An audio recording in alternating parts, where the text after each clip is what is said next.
कैसे हैं आप लोग। मैं श्वेता आज आपको कथा सरित सागर के चौथे खंड की अगली कहानी सुनाऊंगी। चलिए शुरू करें। इस कहानी का शीर्षक है कंदली गर्भा की कहानी। दूसरे दिन योगेंद्रायण जब राजा युधन के पास आया तो बोला, ज्योतिषियों को आज ही बुलाकर विवाह की तिथि पूछ ली जाए। राजा ने ऐसा ही किया। ज्योतिषियों को ने कहा, अनुकूल लग्न 6 महीने के बाद पड़ता है। योगेंद्रायण ने राजा के सामने ज्योतिषियों पर बनावटी क्रोध प्रकट किया और कहा, गणक को बुलाकर पूछा जाए। गणक ने भी ज्योतिषियों की बात का समर्थन किया। तब योगेंद्रायण बोला, महाराज अब क्या किया जाए, मजबूरी है। वहां वह ज्योतिषियों के साथ कलिंग सेना के पास गया। वह तो 6 महीने बाद भी विवाह करने को तैयार थी। यह सब प्रबंध करके योगेंद्रायण चला गया। जाते समय वह अपने एक मित्र योगेश्वर को कलिंग सेना की छिपकर देखभाल करने के लिए छोड़ गया। एक दिन सोमप्रभा कलिंग सेना के पास आई। उसने आते ही कलिंग सेना से कहा, मुझे सब बातों का पता चल गया है। यह ठीक ही है। अशुभ मुहूर्त में कोई शुभ काम नहीं करना चाहिए, इसका परिणाम बुरा होता है। इसके संबंध में एक कहानी सुनाती हूँ, तो चलिए कहानी सुने। विष्णुदत्त नाम का एक ब्राह्मण एक बार विद्या प्राप्त करने के लिए बल्लभपुरी गया। 7 ब्राह्मण पुत्र भी उसके साथ हो लिए। विष्णुदत्त कुछ पढ़ा लिखा भी था, लेकिन दूसरे 7 ब्राह्मण मूर्ख थे। उन 7 ने तय किया कि किसी भी दशा में वे एक दूसरे का साथ नहीं छोड़ेंगे। मार्ग में कुछ अपशगुन होने पर विष्णुदत्त ने कहा, हमको घर लौटना चाहिए, लेकिन वे 7 तैयार नहीं हुए। कुछ दूर आगे जाने पर फिर अपशगुन हुआ। विष्णुदत्त ने कहा, हमें अब भी लौट जाना चाहिए। उन 7 ने फिर विरोध किया और कहा, तुम बार बार हमें टोकते हो, इसीलिए सबसे बड़ा असगुन तो तुम ही हो। यह सुनकर विष्णुदत्त चुप हो गया। रास्ते में रात होने पर वे सब एक गांव में ठहर गए। यह गांव निषादों का था। जिसके घर ये लोग ठहरे थे उसकी स्त्री युवती थी।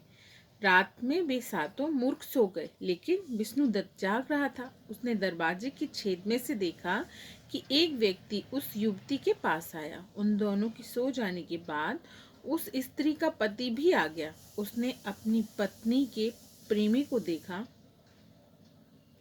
तो तलवार से उसे काट डाला और चुपचाप अपने पलंग पर जाकर सो गया। जब वह युवती जागी तो सब कुछ समझ गई।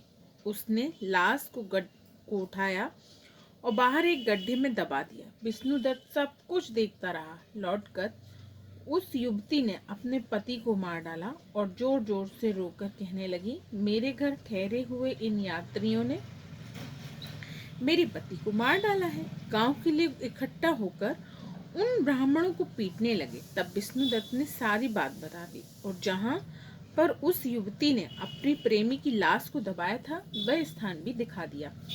अब गांव वालों को विश्वास हो गया और उन्होंने उन ब्राह्मणों को मुक्त कर दिया। यह कथा सुनाने के बाद सोमप्रभा ने कहा, इस तरह अशुभ क्षणों में किया हुआ कार्य दुखदायी होता है। तुमने अशुभ समय में ही उदयन से मिलने के लिए घर से प्रस्थान किया। दूध भी शुभ मुहूर्त में नहीं भेजा था, इसीलिए तुम्हारे विवाह में देर हो रही है। लेकिन अब तुमको अपने चरित्र का ध्यान रखना चाहिए, क्योंकि देवता भी तुमसे प्रेम करते हैं। विशेष रूप से तुम्हें योगेंद्रायण से सतर्क रहना चाहिए, क्योंकि हो सकता है कि वह राज्य के हित की दृष्टि से तुम्हारे विवाह में बाधा पहुंचाए। तुम्हें उदयन की दूसरी पत्नियों का भी विचार करना चाहिए। इस संबंध में एक कथा सुनो। प्राचीन समय में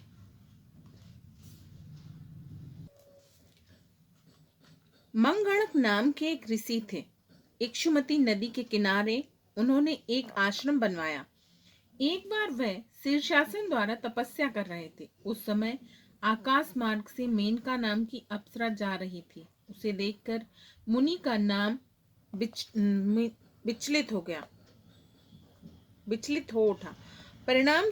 मुनि का ध्यान विचलित हो उठा। परिणाम स्वरूप एक कन्या का जन्म हुआ। उस कन्या का नाम कंदली गर्भा रखा गया। जब मैं बड़ी हुई तो एक बार राजा दृढ़ शिकार खेलता हुआ उस स्थान पर आया और कदली गर्भा के सौंदर्य को देखकर उस पर मुग्ध हो गया। उसने मुनि से उस कन्या का परिचय पूछा। मुनि ने कन्या के जन्म का सारा हाल बता दिया और राजा का मन देखकर उसके साथ उसका विवाह भी कर दिया। उस आश्रम में विवाह उत्सव बड़ी धूमधाम से मनाया गया। उसमें अप्सराओं ने भी भाग लिया।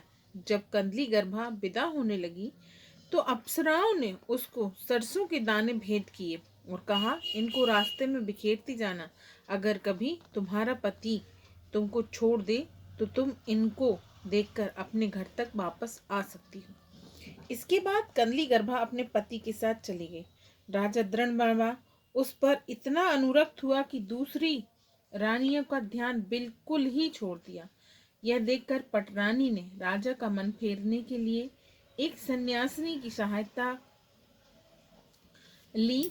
सन्यासिनी ने यह काम पूरा करने का वचन तो दे दिया, लेकिन घर आकर सोचने लगी, इस काम को हाथ में लेने से प्राणों का खतरा है। इसलिए उसने अपने एक मित्र नाई को बुलाकर उससे यह काम करने को कहा। नाई ने सन्यासिनी से कहा, तुम्हें केवल 2 काम करने होंगे, बाकी मैं कर लूंगा। एक तो तुम पटरानी से कहकर कंदली गर्भा के महल में कुछ हड्डियां फेंकवा दो और दूसरे राजा के किसी वृद्ध पुरुष को अपनी ओर मिला लो, जो राजा से जाकर कहे कि नई रानी डांकनी है। ऐसा करने से राजा का मन कंदली गर्भा से फिर जाएगा। सन्यासिनी ने ऐसा ही किया और राजा ने कंदली गर्भा को डांकनी समझकर छोड़ दिया। कंदली गर्भा सरसों के जिन दानों को रास्ते में बिखेरती आई थी, उन्हीं के सहारे सहारे वह अपने घर लौट गई। उसने अपनी मुनि पिता से सारी कथा कह सुनाई। मुनि ने अपने तपोबल से सारा रहस्य समझ लिया और कंदली गर्भा को अपने साथ लेकर राजा के पास गया। उन्होंने राजा को पटरानी के षड्यंत्र की सारी कथा समझाई। तब राजा पटरानी को छोड़कर कंदली गर्भा के साथ रहने लगा। यह कथा सुनाकर सोमप्रभा ने कहा, इस प्रकार सौतें शुद्ध चरित्र पर भी आरोप लगा देती हैं, इसीलिए राजा उदयन की दूसरी रानियों का तुमको ध्यान रखना चाहिए। इतना समझाकर सोमप्रभा अपने घर चली गई। Okay, bye, take care.